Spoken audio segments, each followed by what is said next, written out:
वैशाख मास महत्तम अध्याय 17। हरे कृष्णा, राधे राधे।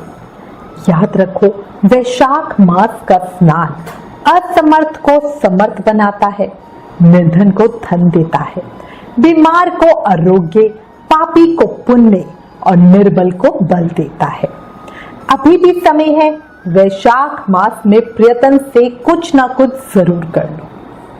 अब श्री गणेश जी महाराज और अपने गुरुदेव को याद करते हुए वैशाख मास महत्तम का अध्याय 17 सुनेंगे। विघ्न कटे संकट मिटे, मंगल हो हर काज, बाधाएं सब दूर करे, हे गणपति महाराज। बोलो गणेश जी महाराज की जय। गुरु आपके उपकार का कैसे चुकाऊं मैं मोल, लाख कीमती धन भला, गुरु है मेरे अनमोल। बोलो गुरुदेव भगवान की जय। वैशाख मास महत्तम के अध्याय 16 में श्री शुद्धदेव जी महाराज मिथिलापुरी के राजा को हेमकांत की कथा सुना रहे थे। कैसे सिर्फ छत्र दान के प्रभाव से 300 ब्राह्मणों की हत्या के महापाप से उन्हें मुक्ति मिल गई। अब आज इस अध्याय में राजा कीर्तिमान की कथा सुना रहे हैं। शुरू करते हैं। मिथिलापुरी के राजा ने पूछा, हे ब्राह्मण, जो वैशाख मास के धर्म अत्यधिक सुलभ पुण्य राशि प्रदान करने वाले, भगवान विष्णु के लिए प्रीतिकारक, चारों पुरुषार्थों की तत्काल सिद्धि करने वाले, सनातन और विदोक्त है, तब संसार में इसकी प्रसिद्धि कैसे नहीं हुई? शुद्धदेव जी ने कहा, राजन, इस पृथ्वी पर लौकिक कामना रखने वाले मनुष्य अधिक हैं। उनमें से कुछ राजस और कुछ तामस हैं। वे लोग इस संसार के भोगों तथा पुत्र पौत्रादिक संपदाओं की ही अभिलाषा रखते हैं।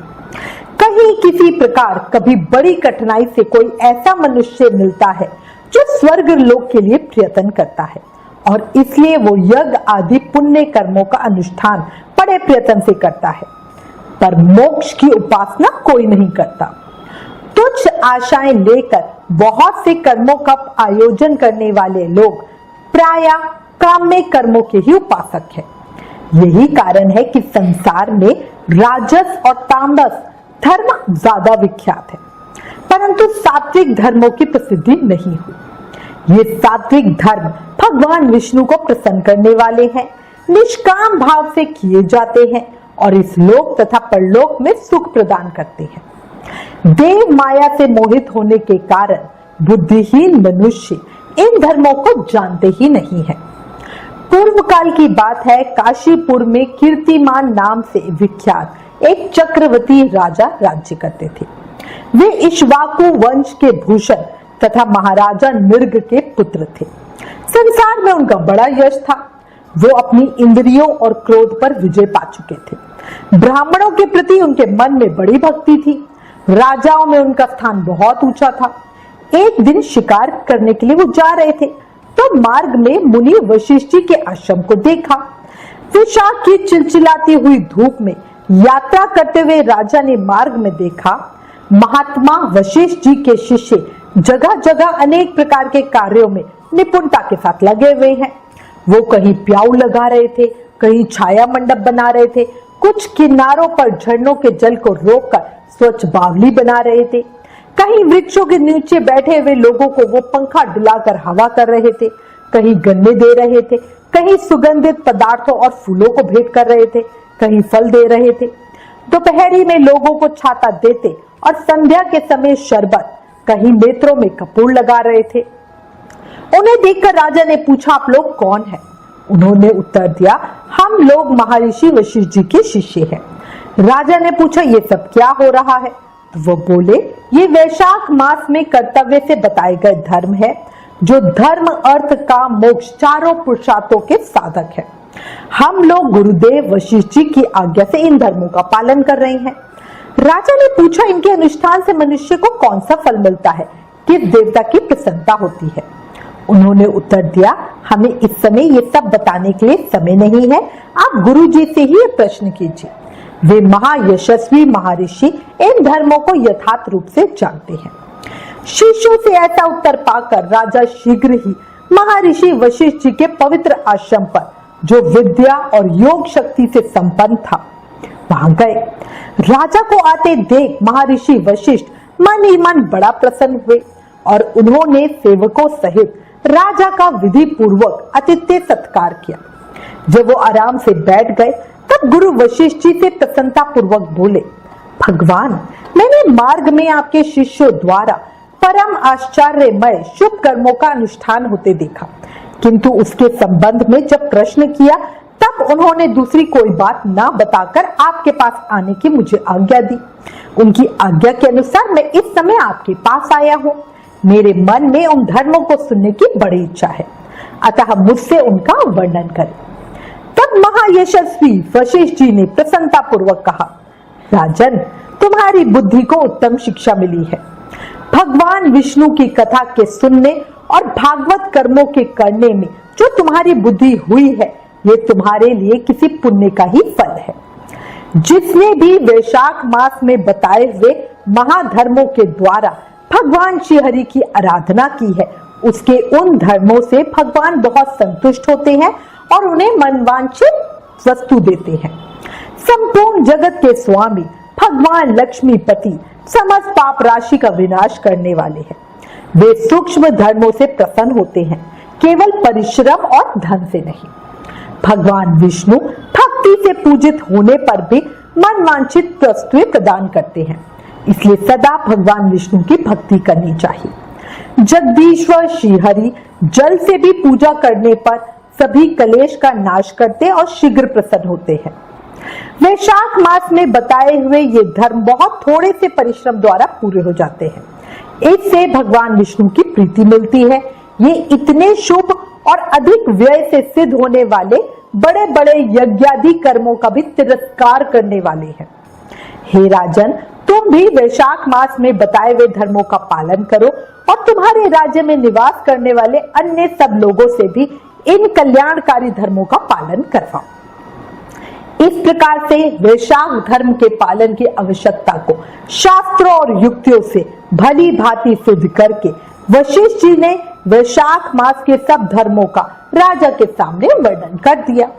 उन सब धर्मों को सुनकर राजा ने गुरु का भक्ति भाव से पूजन किया और घर आकर वो सब धर्मों का विधि पूर्वक पालन करने लगा।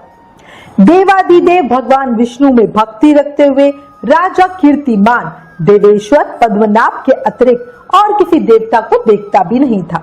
उन्होंने हाथी की पीठ पर नगाड़ा रखकर सिपाहियों से अपने पूरे राज्य भर में डंके की चोट पे घोषणा करवा दी कि मेरे राज्य में जो 8 वर्ष से अधिक की आयु वाला मनुष्य है, उसकी आयु जब तक 80 वर्ष की ना हो जाए तब तक मेष राशि में सूर्य के स्थित होने पर यदि वो प्रातःकाल स्नान नहीं करेगा तो मेरे द्वारा दंडनीय तथा राज्य से निकाल देने योग्य समझा जाएगा। ये मेरा निश्चित आदेश है। पिता, पुत्र, पत्नी अथवा सहृदय जो कोई भी वैशाख धर्म का पालन नहीं करेगा वो चोर की भांति दंड का पात्र समझा जाएगा। प्रातःकाल शुभ जल में स्नान करके श्रेष्ठ ब्राह्मणों को दान करना चाहिए। तुम सब लोग अपनी शक्ति के अनुसार दान आदि धर्मों का आचरण करो। राजा कीर्तिमान ने हर गांव में धर्म का उपदेश करने वाला एक एक ब्राह्मण को बसाया। 5-5 गांवों पर एक एक ऐसे अधिकारी नियुक्त किए जो धर्म का त्याग करने वाले लोगों को दंड दे सके। उस अधिकारी की सेवा में 10-10 घुड़सवार रहते थे। इस प्रकार इस चक्रवर्ती राजा के राज्य शासन से ये धर्म वृक्ष सब देशों में विस्तार पूर्वक फैल गया। उस राजा के राज्य में जो लोग मर जाते वो भगवान विष्णु के धाम में जाते। वहां के मनुष्यों को विष्णु लोक की प्राप्ति निश्चित थी। एक बार भी वैशाख स्नान कर लेने से मनुष्य यमराज के पास नहीं जाता। अपने धर्मानुकूल कर्म में स्थित रहते हुए सब लोगों के विष्णु लोक में चले जाने से यमपुरी के सब नरक खाली हो गए। वहां एक भी पापी प्राणी नहीं रह गया। वैशाख मास के प्रभाव से यमपुरी के मार्ग की यात्रा ही बंद हो गई। सब मनुष्य दिव्य आकृति धारण करके भगवान के धाम में जाने लगे। देवताओं के जो लोग हैं वो सब शून्य हो गए। स्वर्ग और नरक दोनों के शून्य हो जाने पर एक दिन नारद जी ने धर्मराज के पास जाकर कहा, धर्मराज, आपके इस नरक में अब पहले जैसा कोलाहल नहीं सुनाई पड़ता। पहले की भांति पाप कर्मों का लेखा भी नहीं लिखा जा रहा। चित्रगुप्त ऐसे मौन बैठे हैं जैसे कोई मुनि हो। महाराज, इसका कारण तो बताइए। नारद जी के ऐसा कहने पर यमराज ने कुछ दीनता के स्वर में कहा, नारद जी, इस समय पृथ्वी पर जो ये राजा राज्य करता है वह पुराण पुरुषोत्तम भगवान विष्णु का बड़ा भक्त है। उसके भय से कोई भी मनुष्य कभी वैशाख मास का उल्लंघन नहीं करता। उस पुण्य कर्म के प्रभाव से सभी भगवान विष्णु के परम धाम में चले जाते हैं। हे मुनिश्रेष्ठ, इस राजा ने इस समय मेरे लोक का मार्ग लुप्त कर रखा है। स्वर्ग और नरक दोनों को शून्य बना दिया है। ब्रह्मा जी के पास जाकर ये सब समाचार उनसे निवेदन करो, तभी मैं स्वस्थ हो पाऊंगा। ऐसा निश्चय करके यमराज ब्रह्मा जी के लोक में गए और वहां बैठे हुए ब्रह्मा जी का दर्शन किया। ब्रह्मा जी ने यमराज को देखा और यमराज ब्रह्मा जी के आगे पृथ्वी पर गिर पड़े। फिर यमराज ने कहा, हे कमलासन, काम में लगाया हुआ जो पुरुष स्वामी की आज्ञा का ठीक ठीक पालन नहीं करता और उसका धन लेके भागता है वो काठ का कीड़ा होता है। जो बुद्धिमान मनुष्य लोभवश स्वामी के धन का उपभोग करते हैं वो 300 कल्पों तक त्रियग योनि रूप नरक में जाते हैं। जो कार्य में नियुक्त हुए पुरुष कार्य करने में असमर्थ होकर भी अपने घर में ही बैठे रहते हैं वो बिलाव होते हैं। हे देव, मैं आपकी आज्ञा से धर्म पूर्वक प्रजा का शासन करता आ रहा हूँ। मैं अब तक मुनियों और धर्म शास्त्रों के कथनानुसार पुण्य आत्मा को पुण्य के फल से और पाप आत्मा को पाप के फल से देखता आ रहा हूँ, परंतु अब आपकी आज्ञा का पालन करने में मैं असमर्थ हो गया हूँ। राजा कीर्तिमान के राज्य में सब लोग वैशाख मास के पुण्य कर्मों का अनुष्ठान करके पितरों और पितामहों के साथ बैकुंठ धाम में चले गए हैं।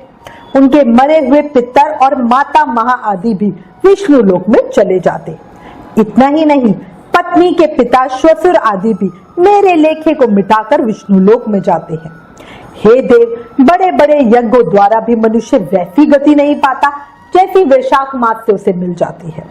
संपूर्ण तीर्थों से, दान आदि से, तपस्याओं से, व्रतों से अथवा संपूर्ण धर्मों से युक्त मनुष्य भी उस गति को नहीं पाता जो वैशाख मास में तत्पर हुए मनुष्य को प्राप्त हो रही है। वैशाख में प्रातः काल स्नान करके देव पूजन, वैशाख मास महत्तम की कथा का श्रवण तथा भगवान विष्णु को प्रिय लगने वाले तदानुकूल धर्मों का पालन करने वाले मनुष्य एकमात्र विष्णु लोक के स्वामी होते हैं। और जगतपति भगवान विष्णु के लोक की तो मेरी समझ में कोई सीमा ही नहीं है, क्योंकि सब ओर से कोटि कोटि प्राणियों का समुदाय वहां पहुंच रहा है, तो भी जी वो भरता नहीं है। इस संसार में पवित्र और अपवित्र सभी लोग राजा की आज्ञा से वैशाख मास के धर्मों का पालन करके विष्णु लोक को जा रहे हैं। हे नाथ, उसकी प्रेरणा से संस्कारहीन मनुष्य भी वैशाख स्नान करने से बैकुंठ धाम में चले जाते हैं। वो केवल भगवान विष्णु के चरणों की शरण लेने वाला है, ऐसा जान पड़ता है कि वो समस्त संसार को विष्णु लोक पहुंचा देगा। जो पुत्र धर्म, अर्थ, काम और मोक्ष के प्रतिकूल चलता हो वह पृथ्वी पर माता के पेट से पैदा हुआ रोग है। वो अधम पुरुष अपनी माता का घात करने वाला कहा जाता है, किंतु राजा कीर्तिमान की माता और उसकी पत्नी का पुण्य संसार में विख्यात है। उसकी माता एकमात्र वीर जननी है और वो राजा निश्चय ही संसार में बहुत बड़ा वीर है। जिस प्रकार राजा कीर्तिमान मेरी लिपि को मिटाने में लगा हुआ है, ऐसा उद्योग पुराणों में किसी और का नहीं सुना। भगवान विष्णु की भक्ति में तत्पर हुआ राजा कीर्तिमान के सिवा दूसरा ऐसे में किसी को नहीं जानता, जो डंका बजाकर घोषणा करते हुए लोगों को ऐसी प्रेरणा देता है कि मेरे लोक के मार्ग को विलुप्त करने की चेष्टा कर रहा है। वैशाख मास महत्तम अध्याय 17 संपूर्ण। कल अध्याय 18 में आगे की कथा सुनेंगे और जानेंगे कि यमराज की बात सुनकर ब्रह्मा जी ने क्या कहा। एक सुविचार दूंगी अंत में। आपको ज्ञान के बाद यदि अहंकार का जन्म होता है तो वो ज्ञान जहर है। पर अगर ज्ञान के बाद नम्रता का जन्म होता है तो वो ज्ञान अमृत है। ज्ञान पाते रहो, सबकी मदद करते रहो। इस अध्याय में स्पष्ट है कि वैशाख मास में थोड़ा सा शुभ कर्म भी बहुत अधिक पुण्य देने वाला है। कृष्ण कृपा आपके साथ है, तभी आप ये महापुण्य फल देने वाला वैशाख महत्तम सुन रहे हो। अभी भी समय है, सब ठीक कर लो और हर समय, हर पल, हर सांस के साथ प्रेम से, मन से, भाव से जाप करते रहो। हरे कृष्णा कृष्ण कृष्ण हरे हरे, हरे राम राम राम हरे हरे। याद रखो, कलयुग केवल नाम आधार, सिर्फ नाम जाप करके ही कृष्ण प्रेम, भक्ति, मुक्ति, शक्ति सब पाई जा सकती है। प्लीज इन वीडियोस को ज्यादा से ज्यादा शेयर करके वैशाख मास के प्रभाव को सबको बताओ। अपने शास्त्रों का ज्यादा से ज्यादा प्रचार करो, ये भी एक सेवा है। Please like, share and subscribe. Thank you. Hare Krishna.